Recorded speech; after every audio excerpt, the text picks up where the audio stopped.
ওই মেয়েটাকে দেখার সময় যেন বারবার মেয়েটার দিকে চলে যায় নজর। তো আমি এই নজরটাকে আমি কেমন করে হেফাজত করব, কেমন করে আমার আব্রুকে আমি কন্ট্রোলে রাখবো?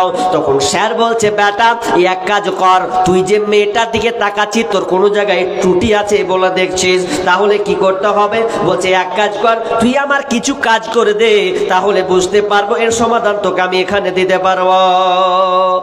উদাহরণটা ভালো করে শুনুন কি বলছে।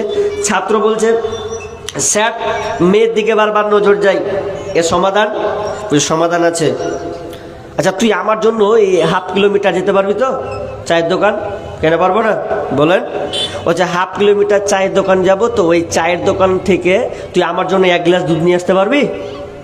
স্যার কেমন কথা বলেন, পারবো না মানে? দুনিয়ার কাজ করে ফেলে দিছি তো আপনার এই কাজ।